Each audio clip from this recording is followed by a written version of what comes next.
There are two stories being told about the gig economy's role in the future of work.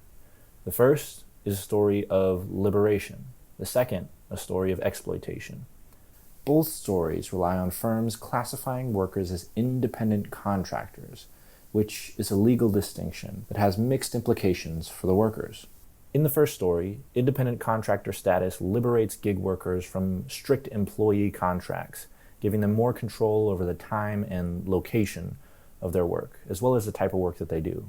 In the second story, it allows firms to exploit workers and cut labor costs by exempting the firms from many employment and labor laws, such as those requiring the provision of retirement and health care plans. Firms' relationships with independent contractors have historically resembled more of a client-vendor relationship rather than an employee-employer relationship, meaning that when a firm is considering hiring an employee versus an independent contractor, they usually face a trade-off between maintaining full control over how work is completed and avoiding the commitment and costs of hiring a full employee. Recently, however, there's been concern that gig economy firms are exerting the same employee-like level of control over their independent contractors through the creative use of apps, algorithms, and other labor monitoring technologies. This misclassification problem led me to the question: are gig workers better or worse off in the gig economy? The two stories resemble two sides of the same coin, with very different outcomes for workers. But which is closer to the truth? The answer is, of course, complicated. See, there's no formal definition of the gig economy, which makes it really hard to measure.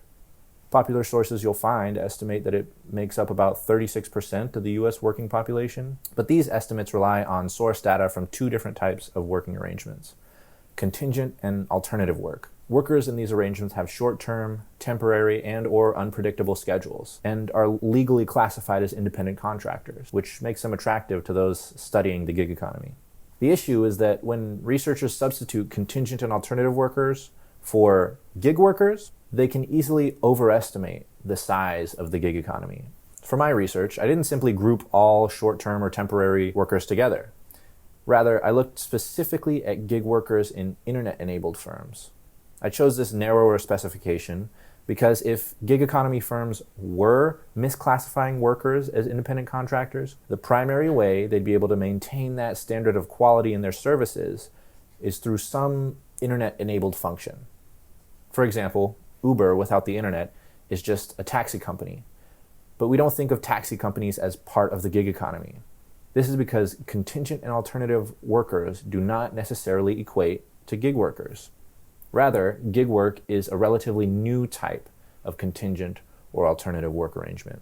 In 1995, the birth year of the modern internet, and long before the gig economy as we know it was conceived, the Bureau of Labor Statistics estimated that up to 17% of the US working population was in some form of contingent or alternative work arrangement. So instead of using the broad categories of contingent and alternative work arrangements as proxies for gig economy work, I identified three main qualities that characterize the gig economy. First, of course, gig workers primarily engage in short-term or temporary work. This is what we refer to as the gig. Second, work is completed on demand, meaning a buyer submits a request and the firm matches them in a short period of time to a worker who completes that request. And third, the firm operates mainly through the internet or an app. Using these qualities as my guides, I was able to track down a reliable source of data that allowed me to study the gig economy that fit those criteria. In May of 2017, the BLS conducted a supplement to their monthly current population survey. This particular contingent worker supplement was special, not only because it was nationally representative and publicly available, but because it included 4 key survey questions on what they call electronically mediated work that identified respondents as part of my narrow definition of the gig economy. The survey data contained responses from nearly 150,000 people across 60,000 households about their education, earnings, occupations, industries, citizenship status, demographic info, and much more. I was able to split that survey into gig workers and non-gig workers to see which group really was better off. From that survey data, the 5 most commonly worked industries among gig workers were taxi and limousine services, computer systems design, management and consulting, home healthcare, and accounting services. And gig workers were loosely concentrated in California, New York, Texas, Illinois, Massachusetts, and Florida.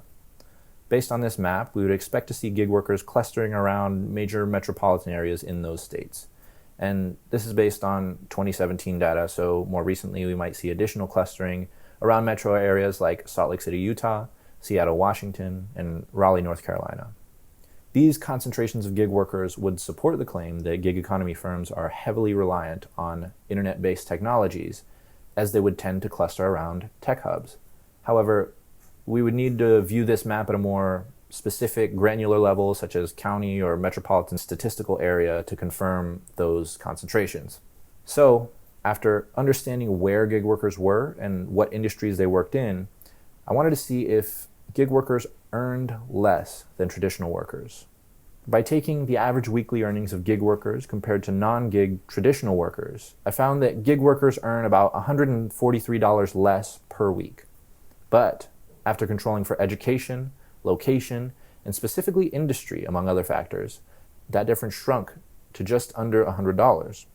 This new result wasn't statistically significant. In other words, it's not very reliable for drawing conclusions about the larger US population. The reason for this difference has to do with the different types of jobs being worked. Jobs in the taxi and limousine service sector of the gig economy tend to command much lower wages compared to those in computer systems design, management and scientific consulting, and home health care. It's this distinction that causes the difference in weekly earnings between gig workers and traditional workers to shrink and become statistically insignificant when we account for industry effects. There are some deficiencies in both our data and modeling technique to consider when interpreting this result. First, out of 150,000 survey participants, less than 10%, or about 14,000, were asked questions about their earnings. In addition, only 462 participants in the sample gave sufficient information to classify them as gig workers, which is small but commensurate with the BLS's publicly reported 1% of the workforce that engaged in electronically mediated work that year. Finally, many gig workers use their gig work to supplement their main income from traditional jobs.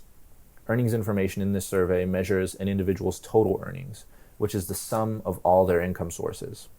Therefore, if they indicated that they work multiple jobs, we don't know how much of their weekly earnings comes from gig work and how much comes from other jobs. Since this earnings information was limited, I tried to observe gig worker outcomes by looking at benefits, specifically retirement accounts and healthcare plans. To do this, I had to ask a new question. Are people with retirement accounts or healthcare plans more or less likely to be gig workers? This question required a different kind of model, a logistic regression, which can be used to estimate changes in likelihood rather than the linear relationships of my earnings model.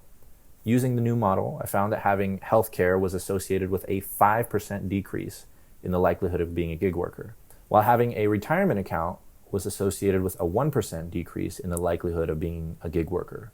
Like weekly earnings in our first model, these results are not statistically significant. But what do they tell us about gig workers? Are they materially worse off than traditional workers? These findings would suggest that no, gig workers on average don't earn significantly less than traditional workers, and they aren't significantly less likely to have healthcare coverage or retirement accounts. But the process of identifying these implications sheds light on another issue. There aren't many large, reliable data sources that allow for the accurate identification of workers in the gig economy. Though there are a few emerging projects that aim to solve this problem, such as the UK's iLabour project, which is developing an online gig economy equivalent of conventional labor market statistics, most of the current literature on the subject substitutes contingent and alternative workers for gig workers, which leads to an overestimation of the size and impact of the gig economy. Recently, concerns about misclassification have been aimed at the gig economy and have motivated policies such as California's recently passed AB 5, which tightens restrictions on independent contractor classification. But from my study, we find that we may not know as much as we think about the size, composition, and impact of the gig economy. I'm excited about this line of research because of the clear path to better understanding. Future research might conduct a contingent worker supplement style survey that includes expanded earnings information and internet-enabled gig worker questions. Another path is by conducting a multi-year study that quantifies the marginal effects of the size of the gig economy on income inequality and income distribution. This would go a long way in furthering our understanding of the gig economy's role in the future of work. Thank you.